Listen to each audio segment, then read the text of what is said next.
Welcome to Gas, the true story of a toxic train derailment. I'm Ron Scholl. Last time on Gas, even as the tech still struggled with the leaking chlorine tank, officials moved forward with reopening Alberton. We now conclude Part 1, the spill, with the conclusion of Chapter 28, Going Home. Sunday, April 28. Chlorine transfer continued throughout the night, as did spikes. Then at 5:20 a.m., the pressure in Car 3 dropped to zero. MRL declared Car 3 empty 10 minutes later. Today would be sunny and mild, the best day in a long time for responders to the Alberton spill. Tank Car 3 is sucking air, Waldron announced at the morning IC briefing. They will continue to purge the vapors from the car, he said. This should be completed by 1 p.m. today. I-90 is scheduled for a temporary opening today from 9 a.m. to 2 p.m. It most likely will be able to remain open, he said. Watts, MRL is planning a barbecue at the Natural Pier Bridge today at 5 p.m. for all participants of this incident. A 9 a.m. meeting was planned for residents who had not returned home yet. Waldron, Plateau residents are the only ones not returning home. McMeekin, I advise that we have people available to monitor. Waldron, no. Weiss, any complaints of smell we will deal with on a one-on-one contact. Systematic house monitoring, once promised, had been dismissed. McMeekin, just a reminder, during the soil removal after Car 3 might cause elevated readings. There is a possibility that the forward command operations will have to pull back, which also meant a possibility of evacuations of residents, at least near the bridge. As the meeting transpired, transfer of the remainder of Car 2 was underway. At 7:16 a.m., the boiler was shut down. 2 minutes later, the tech said, "It appears the car is truly empty." Tank Car 3, ruptured, battered, ripped, bandaged, and a constant deadly threat, was now a harmless, cracked shell. It had killed one person and acutely injured at least hundreds. Weiss recalled the emptying of Car 3 came as a surprise and was accomplished in spite of efforts to conduct a controlled transfer. The patch didn't work, obviously, he said, so the pumping occurred to the extent that we could make it happen, but it was never really very effective. For all practical purposes, the chlorine just evaporated, went into the air. I'm sure some of it was pumped, but not very much. Weiss believed that whatever chlorine was left in the tank after the first day of the spill, the bulk of it simply boiled and evaporated. I think that's safe to say, he said. Way didn't agree. I think the large majority of it was recovered. Way admitted it was difficult to gauge how much was transferred. The EPA team later characterized approximately 64.8 tons of chlorine gas leaked from the punctured tanker from the time of the derailment on April 11, 1996 until containment was achieved on April 28, 1996. The EPA believed 25 tons successfully transferred based on the amount of sodium chloride and hypochlorous acid, salt, and bleach formed from the chlorine and caustic mixing. Day 18. The gassing of Alberton appeared over. The final evacuee meeting was held at 9 a.m. in the basement of the Joker's Wild Casino. MRL's Dan Watts told residents the last of the liquid chlorine was removed from Car 3 at 5:30 a.m. Soil excavation would continue. I-90 was open for business. The 17-day closure was reportedly the longest interstate closure in U.S. history, and across the longest distance at 49 miles. MRL's rail line would soon reopen, exceeding by 10 days the longest closure in MRL's 9-year history. Only residents on Plateau Road had to wait a bit longer because of soil excavation. Officials had promised a computer model of the initial release since at least April 16. Now, Watts claimed, it is impossible to get an accurate model. There are just too many unanswered questions. The U.S. Weather Service is unable to tell us the weather at that location. We do not know the chemical reaction levels, the heat of the chemicals, the amount transferred into the atmosphere, how much thermal lifting, the amount of liquid pooled from the tank car and to the ground. Without the documentation of the weather, there is no purpose for guessing. Accuracy, of course, was impossible and never the point. After repeated promises, officials revealed no estimates of residents' initial exposure. In fact, models of the original release would be done, but never publicized. Finally, Emerald announced the barbecue at the Natural Pier Bridge from 4 to 7 p.m., where work crews could meet the residents. The meeting notes reflected 3 questions raised by residents. Question: we don't feel safe. Watts: you will be allowed to stay in motels for a period of time. Question: 17,000 gallons of caustic. How many cars? Answer: tank car 5 ruptured in the derailment. This was the first public reference to the amount of potassium cresylate spilled, though still not published in the media. At this meeting, the Missoula Health Department gave residents informational handouts to prepare them for re-entry, though many people had returned yesterday. Question: are you willing to sign it? I need a copy. Some people thought one handout was a contract assuring safety. Watts said, the health department document has been signed by Leahy, Ball, Waldron, and himself, but Unified Command had not literally done so, and now some people brought copies forward to be personally signed by the co-commanders. One document was Health and Environmental Information for People Returning to Alberton in a frequently asked question format. Under What will I find when I return home? Question: is there chlorine gas in the area still? Answer: all monitoring for chlorine gas away from the spill site shows that the gas is no longer present at detectable levels. It is extremely unlikely that any pockets of chlorine gas remain. If a chlorine odor is present but not real strong, windows and doors should be opened to provide fresh air. If chlorine odors are strong or irritation of the eyes, nose, and throat occurs, do not enter the area. Note, there was no systematic monitoring. Sensitized people were not specifically warned throughout this advisory. Question: what will the vegetation look like? Answer: away from the site, most of the vegetation will look normal. Note, based on vegetation studies, visible damage occurred within several miles of the site. Question: is it safe to drink the water? Answer: groundwater was deemed safe, but the health department warned the Alberton public water supply system is chlorinated. People who have homes connected to this system should run the tap for several minutes upon returning home to flush some of the chlorine smell. As for pets and livestock, the advisory said, animals and people react to chlorine in a similar fashion. Unless an animal suffered a severe reaction to the chlorine gas, it will probably recover completely. Note, no official ever addressed whether animals could also be sensitized. Regardless, this was another affirmation of complete recovery for most animals, including humans. Question: is it safe for my children and pets to play outside? Answer: officials declared the environment safe. Note, they assumed any site-related odors off-site were not significant. As for indoors, the advisory said, household items will be safe. Use a baking soda solution for cleaning. Question: if I stay away longer, will my house be safer? Answer: no. At this time, monitoring and sampling indicate no contamination with chlorine or other chemicals from the spill away from the derailment site. Under What about health symptoms? Question: what if I still have symptoms? Answer: the symptoms of chlorine gas exposure include eyes, nose, throat, airway, and lung irritation. These may be delayed but should resolve over time. If you are still experiencing symptoms, consult a healthcare provider. People with underlying respiratory problems such as asthma and smokers may have symptoms that continue longer or require more aggressive medical treatment. These folks and others may also be more sensitive to chlorine or other chemicals for several weeks after the incident. You may wish to avoid household bleach for a while. Some individuals may experience a recurrence of symptoms. These recurrences may be triggered by anxiety, smells, or low levels of chlorine or other chemicals that can normally be found in a household.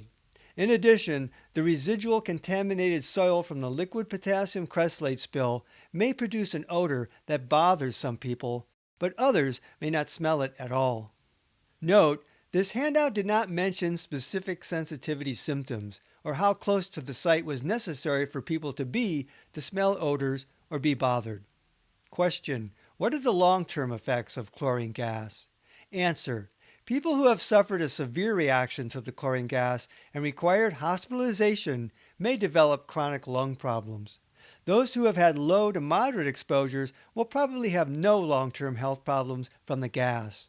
Note, This again assured likely full recovery for nearly everyone. Question: what symptoms do the other chemicals cause? Answer: testing has shown that no other chemicals of the derailment left the spill site, so no other spill-related symptoms are expected. Any odor of the residual potassium cresylate may cause headaches for some sensitive people near the site.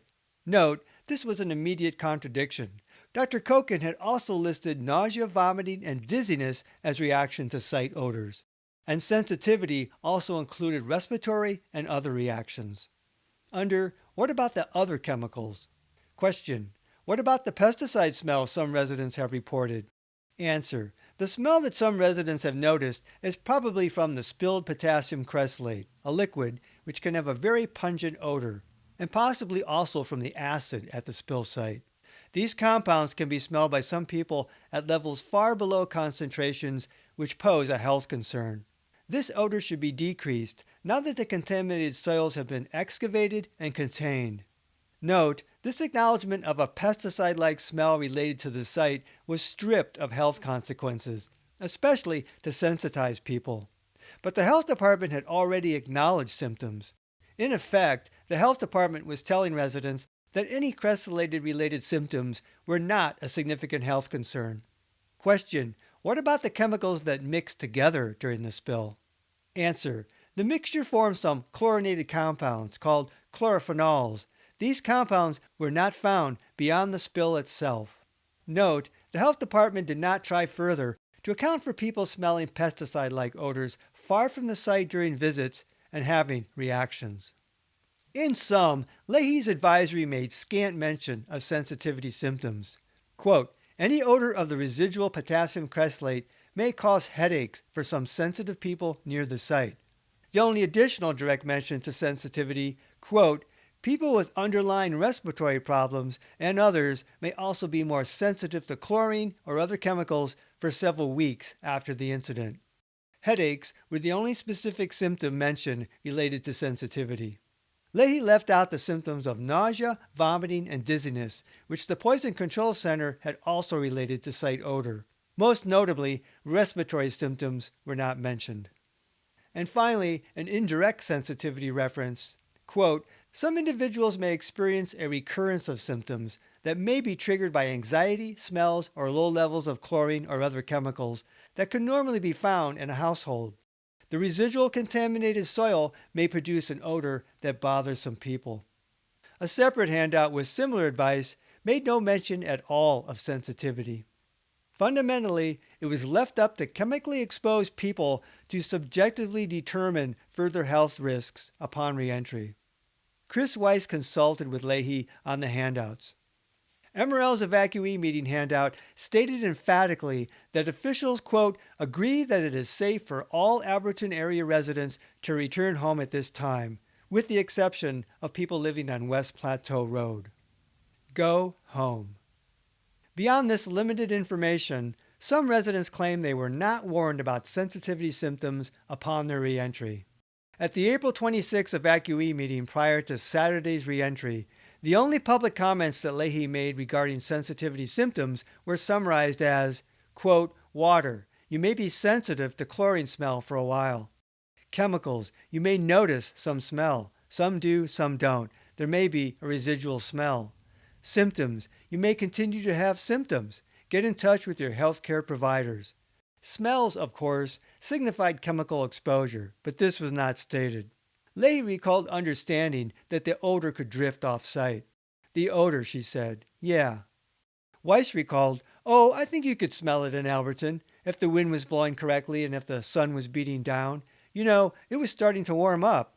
We knew people in Alberton would be smelling odors. But odor was exposure. Neither Weiss nor Leahy thought any odor would cause a health concern, and this was reflected in the vague, understated warnings about sensitivity. Peter Nielsen recalled it was the consensus of the health department that air monitoring at homes during reentry was unnecessary. Per the handouts, monitoring was left up to the noses of returning residents, including anyone sensitized. Even the limited sensitivity information was not broadcast widely, Leahy acknowledged. If people were not at that meeting and didn't get any of the guidance, then no, she said, they wouldn't get that message, I don't think. The understatement over sensitivity issues was reflected in the Missoulian reports, which made no mention of sensitivity concerns in the days leading up to general reentry. Chemical sensitivity was off the public radar. Alberton was safe. Go home. By noon, Car 2 residue was completely transferred. All liquid chlorine secured. A small amount of vapor in Car 3 was being vacuumed. Waldron briefed, all residents will be allowed to return home by 4 p.m. Those residents west of the Natural Pier Bridge have been instructed by Dan Watts of MRL they can enter that area. Steve Way determined area safety based on chlorine monitoring. But the rationale for keeping plateau residents out, such as Kelly Johnson with her history of serious respiratory and immune problems, had to do with excavating the soil and any vapors stirred up. That situation had not changed. Lucinda Hodges recalled that plateau residents loudly complained and officials backed down. MRL wanted these residents to wait until Monday, but they noted residents, however, requested to be allowed to their homes. Meanwhile, soil excavation continued. Weiss recalled, even I was surprised at the depth and breadth of the hole. 3 segregated piles were made, visibly contaminated, moderately stained, and non-stained soils. The staged soils awaited the long process that would allow their ultimate removal. The state of emergency would be lifted the next day. At 2 p.m., Mineral County Sheriff O'Brien advised, Alberton is all ours again. Everyone can go home except Mrs. Reardon, whose eponymous lane ran by the site. Alas, Ethel Reardon, one of the last evacuated on April 11, was the last to be allowed home. I.C. Waldron had met earlier with local officials and Deputy County Attorney Mike Sahasted to consider jurisdiction once the incident ended. The plan was for the Montana Department of Environmental Quality, or DEQ, to oversee site remediation. The EPA in Missoula County would transition out. Mineral County would handle site-related health complaints. Sanitarian Denise Moldrowski was the only employee of the Mineral County Health Department. Missoula County Commissioner Fern Hart said, when Denise was with the group at the Frenchtown station, she said at least 3 times, you won't leave us to handle this by ourselves. We don't have the capability. We meant Moldrowski. Sahasted noted, an MOU, a Memorandum of Understanding, has been drafted. The Missoula County Health Department requested that their name be added as being in control. I feel we are working for Mineral County, not in charge. Moldrowski had pleaded for help and Leahy wanted to do more, but Sahasted told the commissioners Missoula County should distance itself legally. The site would become the responsibility of the state and Mineral County, despite criticism of DEQ and that Mineral County had few resources. Leahy recalled, Mineral County had one sanitarian who was kind of keeping in touch with us from time to time, but that's all they had. We did originally want to be on the MOU, and then we changed our thinking on that, because we didn't have any legal authority other than that MOU outside of the jurisdiction, and we'd be responsible without the authority to clean it up. DEQ didn't move as fast, she said, but they have a lot more resources. Governor Roscoe had created the DEQ in 1995, splitting it from public health. We definitely had an attitude, Leahy said. We had lobbied against the whole splitting of the State Health Department and Department of Environmental Sciences. The separation of human health from environmental issues became a pivotal theme in the Alberton story. Hodges characterized reentry as, party it down, it's safe, we're gonna have a barbecue at the spill site. The barbecue was held on the staging area for forward operations, just over half a mile from the spill. Alan Anderson, my claims officer, Hodges said, called me that day at the Holiday Inn and invited me to the barbecue. I said I didn't think I'd be interested in coming. He said, well, if you change your mind, I want to let you know now that it might smell a little weird to you, but you'll get used to it. So why don't you come on out and see how you do? Anderson, at least, admitted it smelled. Kathy Finneman of Alberton briefly stopped by. That was a big mistake, she said. My eyes were really bad after I got back from there, and my tongue. The bridge area smelled very strong of weed and feed to her. Jay Stiles brought his family to the Burger Fete. We just more or less turned around and came back home because we could still smell it. I was so hypersensitive. I drove down there and it was in no time that I could start feeling reactions and had to get the hell out. Alan Matthews attended with his wife and was appalled at how horrible it still smelled out there, he said. It was a nice sunny day, but there was this undertone of, God, are we crazy for being out here with it still stinking like this? And there were these cleanup crews there, and they stank like they'd been rolling in this stuff. Matthews thought about 100 people attended. The weary EPA reps did not. After the marathon response, the crew wasted no time returning to Denver, but they took along a toxic reminder. Weiss recalled, Steve and I were so exhausted, we basically wrapped up our business and got on the plane. It was one of these little puddle jumpers, and I remember people turning around and looking at us and smelling us because we both reeked like chlorine. We'd been wearing the same clothes for like 5 days, sleeping in them. I didn't notice it, until I got home, and my wife just said, Oh my God, could you throw that jacket out? The story illustrated again that chlorine didn't just go away. Many evacuees would accuse the media, mainly the Missoulian, of putting the interest of MRL above the people impacted by the spill. A clear attitude was reflected in the newspaper's first editorial about the spill following 17 days. Published April 28, the unsigned editorial focused not on the effects of the spill on the residents or on the overall response effort, but narrowly on MRL, defending MRL's response as, quote, something special. From the start, the Missoula-based railroad has accepted full responsibility for the accident. Note, MRL did not admit liability for the derailment, and never would. The editorial then noted with some cynicism that in light of the potential liability, millions of dollars at least, MRL could have been expected to circle the wagons, summon the lawyers, and do whatever it could to limit its liability. But MRL's first instinct was to protect people, the paper said. But this was naive. MRL summoned its lawyers almost immediately. The initial costs were covered by insurance, which MRL needed to pay out in order to reach the next tier of coverage. The editorial then continued that MRL had paid for accommodations and medical attention and pledged to cover all costs, despite reports that some opportunists are taking advantage with lavish meals and questionable purchases. This was the most specific published allegation made yet concerning spill victims taking advantage of MRL. The Missoulian source was unstated, but the editorial's rumor-like allegation left a general impression with those who would criticize such alleged opportunists and those deeply offended by the allegation. The editorialists did not understand or acknowledge that meals and purchases could be deducted from any claims. The editorial continued, just as important, MRO employees and officials have bent over backward to keep evacuees and others in western Montana informed about all aspects of the wreck and its cleanup. Of course, not every question can be immediately answered. But one example of withheld information, the Missoulian had yet to publish even a gross estimate of the amount of potassium cresslate spilled, misinforming readers that it was a small amount.